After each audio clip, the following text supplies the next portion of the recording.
subscribe video ini karena subscribe itu gratis guys, gratis. 2,000 years later, 6.5 hours later, a few inches later, day 2, day 3, day 4, a few moments later, 1 eternity later, 3 days, 20 minutes later, 6 hours later, several bad puns later, 1 hour later, 2 hours later, 3 hours later. Can you move it along? I'm all out of time cards.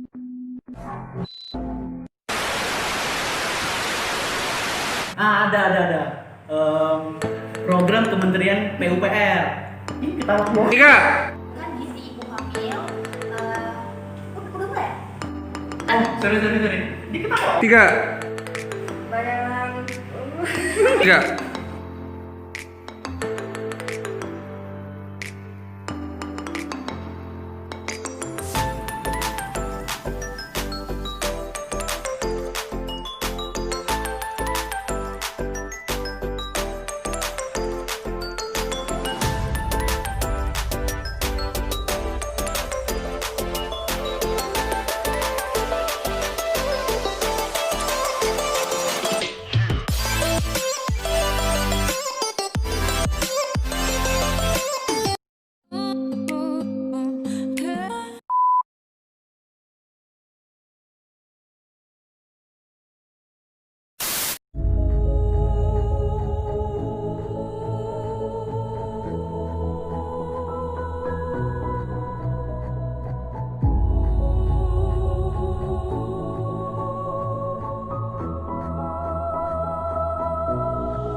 Hunger is not an issue of charity, it is an issue of justice.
Cindy, umur aku 20 tahun. Hai, aku Tommy, umurku 20 tahun. Hai, aku Titin, umur aku 22.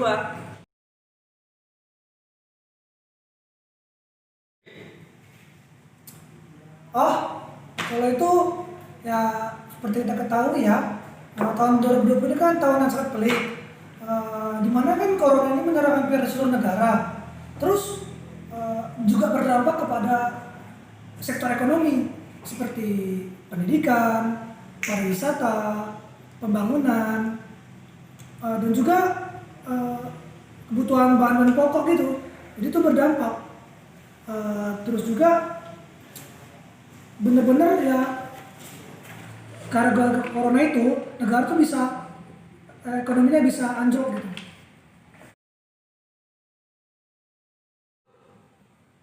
Mungkin?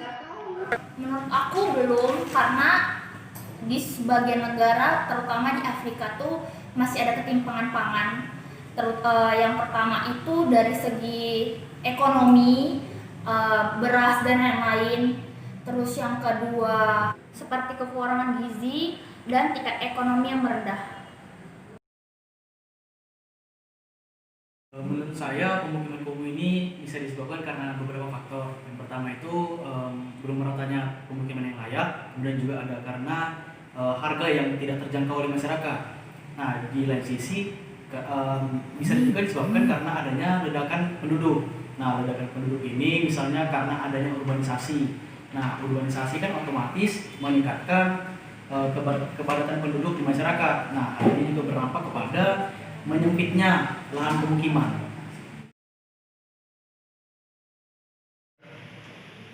Kurang tahu ya. Nggak tahu. Saya tahu Zero Hunger itu didirikan pada tahun 2012 oleh Ban Ki-moon. Zero Hunger itu bertujuan untuk melawan nol rawan pangan, yaitu di mana kita melawan untuk kelaparan tidak ada lagi di dunia ini.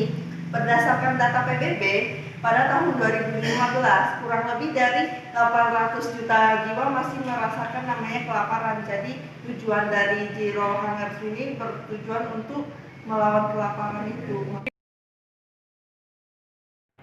Oh iya. Saya tahu. Kalau tidak salah itu sekitar 13,8 juta penduduk di dunia itu mengalami kekurangan gizi. Karena berdasarkan survei ekonomi nasional yang dilakukan pada tahun 2005, itu ada sekitar 28% jumlah anak di Indonesia itu mengalami gizi buruk dan kelaparan.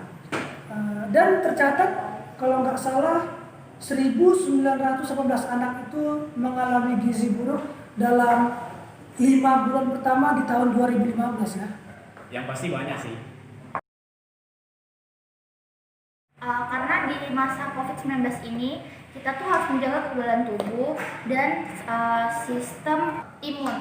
Nah, lalu di mana virus ini sendiri dimulai dari negara Wuhan, China, dan virus ini sudah tersebar di berbagai negara-negara.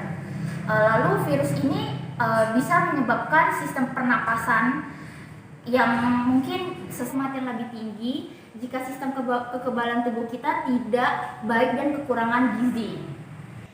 Sehingga bisa dibayangkan jika di suatu negara terkena COVID-19 dan juga kekurangan pangan, bisa dibayangkan negara itu bakalan perlahan-perlahan hancur dan warganya yang kekurangan gizi dan kelaparan itu akan gampang terkena COVID. Nah, yang pertama itu adalah melakukan sosialisasi tentang gizi seimbang. Kemudian yang kedua adalah edukasi mengenai kesehatan, kebersihan, makanan bergizi. Dan yang ketiga adalah pemberdayaan masyarakat khususnya ibu-ibu rumah tangga agar mengetahui bahan-bahan pangan yang memiliki gizi seimbang. Oh, upaya pemerintah. Kalau nggak salah upaya pemerintah itu ada juga perbaikan gizi pangan, terus penguatan pelaksanaan dan pengawasan regulasi standar gizi dan pangan, dan yang ketiga itu penguatan integritas gizi spesifik. Dan gizi bagi ibu hamil, ibu menyusui, bayi dan remaja, serta perbaikan gizi rawan gizi lainnya.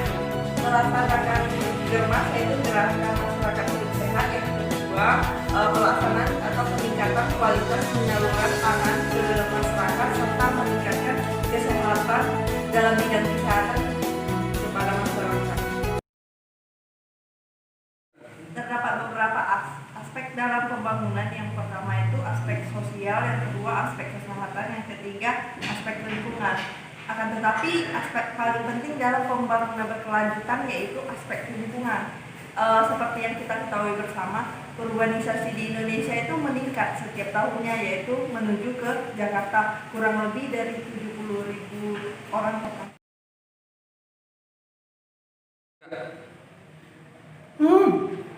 Kota keberlanjutan ya?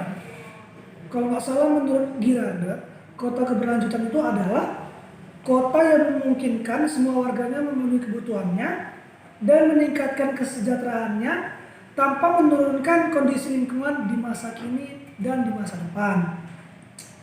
Dan dalam membentuk kota keberlanjutan itu diputuskan beberapa pedoman dalam pengimplementasian pembangunannya tersebut. Jadi di Indonesia itu implementasinya itu ada di Peraturan Presiden nomor 59 tahun 2017 yang intinya itu terdapat poin-poin ke-11. Jadi di poin 11 itu ada intinya yang berbunyi kota dan pemukiman inklusif, aman, tangguh dan keberlanjutan. Jadi seperti itu.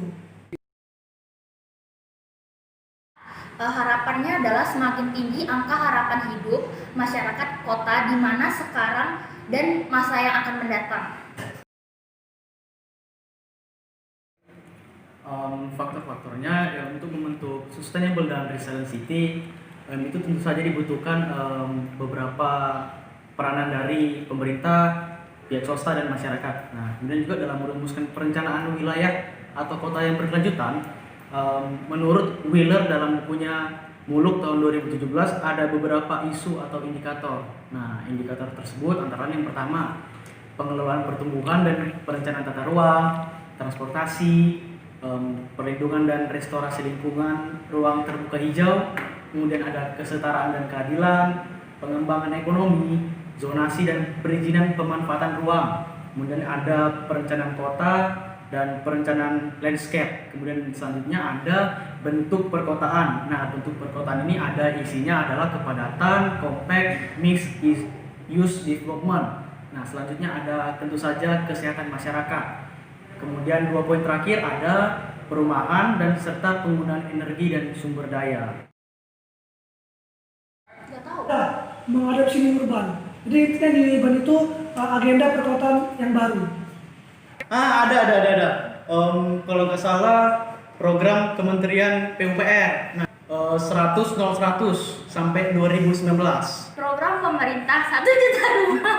Setahu saya diatur dalam PP nomor 14 tahun 2016 tentang penyelenggaraan perumahan dan kawasan pemukiman. Oh, target-targetnya ya. Sebentar. Target-targetnya itu ada akses perumahan yang layak bagi semua masyarakat. Jadi bukan cuma layak aja, itu harus aman dan terjangkau. Harapan ya. Saya sih berharap kalau ada akses buat layanan infrastruktur. Penanganan kawasan kumuh yang berkelanjutan.